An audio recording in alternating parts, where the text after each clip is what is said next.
बद्री विशाल भगवान की जय। सज्जनों, भगवान बद्रीनाथ जी के इस दिव्य प्रांगण में आज एकादशी का दिन और आपको सबको जय बद्री विशाल। आज एकादशी है। वस्तुतः एकादशी की उत्पत्ति बद्रिकाश्रम में ही हुई है। बद्रीनाथ के बारे में बताया गया, तत्र हेमवती नामा गुहा परम शोभना योजना द्वादशायामा एक द्वारा धनंजय। एकादशी यही उत्पन्न हुई, बद्रिकाश्रम में उत्पन्ना एकादशी। और एकादशी का बड़ा महत्व जीवन में। आपको बताएं, एक माह में दो एकादशी, एक कृष्ण पक्ष की, एक शुक्ल पक्ष की, और अधिक मास हो जाने पर दो और बढ़ जाती हैं, तो कुल 12 महीने में 26 एकादशियाँ अधिक मास सहित।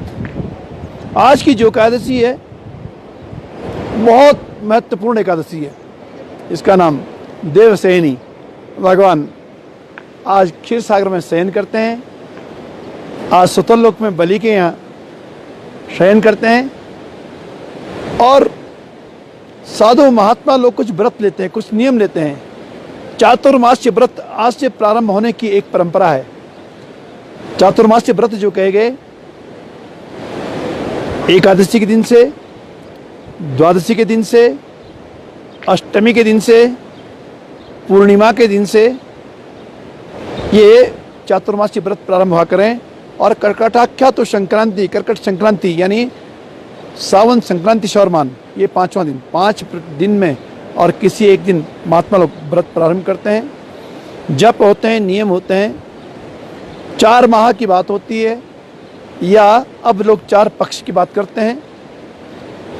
देवशयनी से हरिबोधनी एकादशी तक कुछ नियम होते हैं, लोग पालते भी हैं।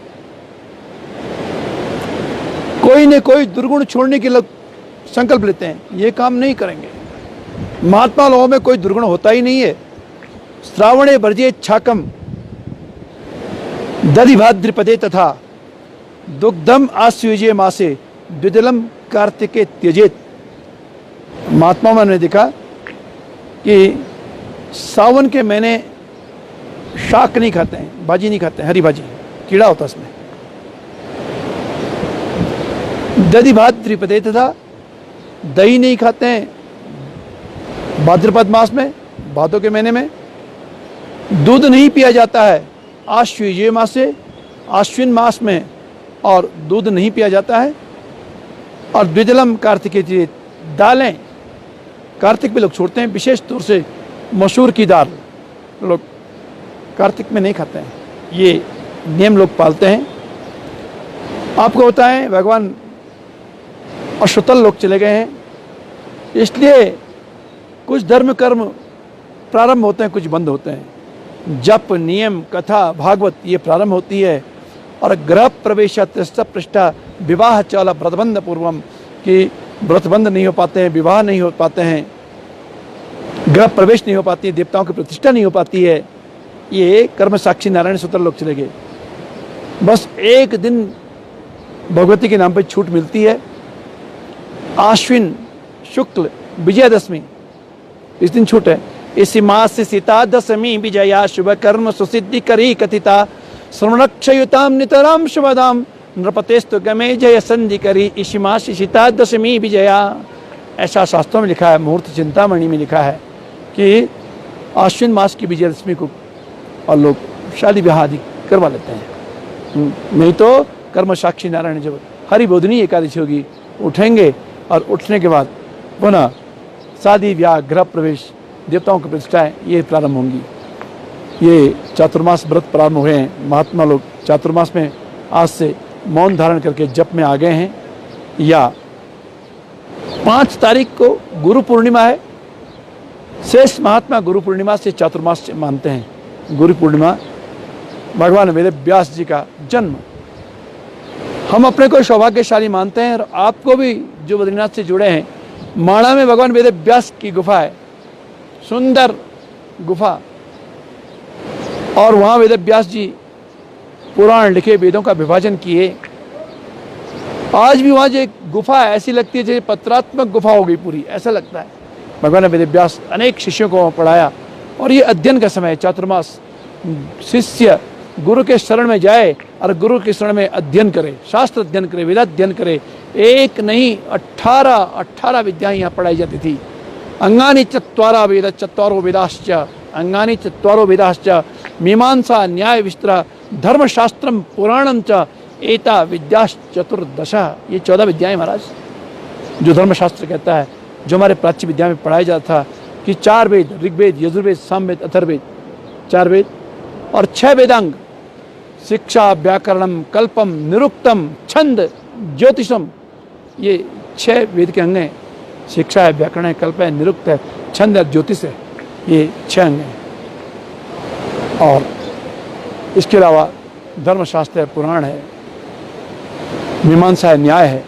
ये 14 विद्याएं, 4 विद्याएं और इसके ऊपर आती हैं उपविद्याएं कहते हैं, जिसमें आयुर्वेदम, डॉक्टरी, आयुर्वेद शास्त्र, धनुर्वेदम, सैन्य शिक्षाएं, गायनश्चेत्यनुक्रमात्, गान विद्या, शास्त्रीय संगीत, और इसके अलावा अर्थशास्त्रम परस्तस्मात्, अर्थशास्त्र और राजनीति शास्त्र, विद्या अष्टादश स्मृता। ये 18 विद्याएं भगवान वेद व्यास माणा में बैठ कर अपने शिष्यों को पढ़ाते थे। यही नहीं, अपने बेटे शुकम अध्यापयामासा, अपने बेटा सुखदेव को यही भागवत की शिक्षा दी थी। और उन वेद व्यास के शरण में बैठे कुछ महात्मा बद्रिकाश्रम में भी और चातुर्मास कर रहे हैं। ये भगवान वेद व्यास जी का जन्मदिन यानी व्यास पूर्णिमा इस दिन से प्रारंभ होगा। आप सबको हार्दिक बधाई इस एकादशी की, देवशयनी की। आपको हार्दिक बधाई कुछ नियम पालने की। आप पुस्तक उठाएंगे, धार्मिक पुस्तक उठाएंगे, गीता प्रेस ने बड़ी कृपा की है, आप पढ़ेंगे, रामायण उठाएंगे और एक नियम आप बनाएंगे कि 1 घड़ी आधी में बुनियाद, 1 घंटा मिला, आधा घंटा मिला, 15 मिनट मिला, 10 मिनट मिला, 5 मिनट मिला, लेकिन आप एक नियम बनाएंगे, एक पुस्तक उठाएंगे, उस पुस्तक को आप पढ़ेंगे, समाप्त हो जाए दूसरी पुस्तक आप उठाएंगे, दूसरी पढ़ेंगे। ये सुंदर मौका होता है, ये अवसर है जीवन के। विशेष रूप से एक बात आपसे आज करना चाहता हूँ कि बद्रिकाश्रम यात्रा खुली है और लोग बद्रीनाथ आना प्रारंभ किए हैं। आज से लोग और उत्तराखंड वासी, अभी जो सरकार ने गाइडलाइन दी है हमें, केवल उत्तराखंड वासी लोग आएंगे। भगवत कृपा से सब ठीक ठाक हो जाएगा तो देश के दूसरे कोने में जहाँ जहाँ आप लोग बैठे हैं, आपको भी पूरा अवसर भगवान बद्रीनाथ जी देंगे। और जो लोग विदेश में हैं, बाहर देश में, उनको भी भगवान बद्रीनाथ जी बुलाएंगे। आपको यथासमय बुलाया जाएगा। वर्तमान में उत्तराखंड वासी आप लोग आएँ।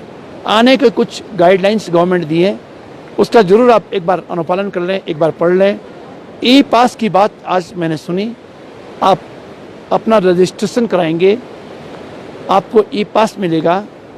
आप ई पास लेकर के और अपनी सुरक्षा आपके अपने हाथों, और जो सरकार ने कहा है या जो डॉक्टर्स ने कहा है उसे नियम पालन करते हुए आप आएंगे। फिलहाल तो उत्तराखंड वासी आप लोग आ रहे हैं, लेकिन पूरी तैयारी और पूरे नियम के साथ। हो सकता है आप बद्रीनाथ आएँ, आप 2 रात न रुक पाएँ, हो सकता है आप 1 रात। शेष देश के कोने कोने से आने वाले लोग और दुनिया से आने वाले लोग आपको पुनः कुछ दिन बाद जैसी गाइडलाइन खुलेगी हम सूचना देंगे, आप भी भगवान के दर्शन के लिए आएंगे। इन्हीं शब्दों के साथ मैं भगवान बद्रीनाथ जी के इस दिव्य प्रांगण से आप सबको भगवान के दर्शन करा रहा हूँ, भगवान के सिंहद्वार के, और आपको भगवान से जोड़ रहा हूँ। आप भगवान से जुड़ें और जुड़े रहें। भगवत कृपा से सब ठीक होगा, अनुकूल होगा, आप आएंगे। देखिए ये सामने भगवती अलकनंदा बह रही है, क्या बात है। बड़ा सुंदर भजन हमने यहाँ पे सुना है, रोज कहा जाता है कि बहे अलकनंदा अति शीतल, सुंदर मोद भरी, श्री हरि कहते बहती, छोड़ कुबेरपुरी, जय जय धन्य धन्य बदरी, जय जय धन्य धन्य बदरी। यह कंधा है और ये गंगा सागर की ओर जा रही है। मुक्ति वाहिनी, मुक्तिदायिनी ये गंगा है। सामने ये नर पहाड़, नारायण पहाड़, सुंदर झरने बद्रीनाथ जी के बीच में नीलकंठ पर्वत और आदित्यकायाम नर नारगिर्यो रंतर्भवायाम भवशाक्योयम, गंधमादन की इस उपत्यका में भगवान बद्रीनाथ जी ये तप कर रहे हैं। सुंदर से भगवान के झंडे ये लहरा रहे हैं। इक्का दुक्का दर्शनार्थी आकर के दर्शन भी कर रहे हैं भगवान के दर्शन के बाद और आशीर्वाद पाके बाहर आ रहे हैं। ये पूरा पहाड़ ऊपर से शेषनाग की तरह छाया किए। कितना ग्लेशियर आ जाए, लेकिन आज तक नहीं सुना गया कि मंदिर की ओर ग्लेशियर आया होगा। पूरा ऐसा लगता है शेषनाग ऊपर से और रक्षा किए हुए हैं, नीचे भगवान नारायण बैठे हैं, ये शेष की तरह है। और ये सामने माणा है जहाँ भगवान वेदव्यास की गुफा है और इसके ठीक पास बॉर्डर है हमारा, चाइना बहुत नज़दीक। और हमारे फौज के लोग आज बिल्कुल बॉर्डर पे दम साधे चीन को रोके हुए हैं। बहुत पास है यहाँ से, बहुत सुंदर। आप सबको हार्दिक बधाई हरि शयनी एकादशी की। बोले भगवान बद्री विशाल की।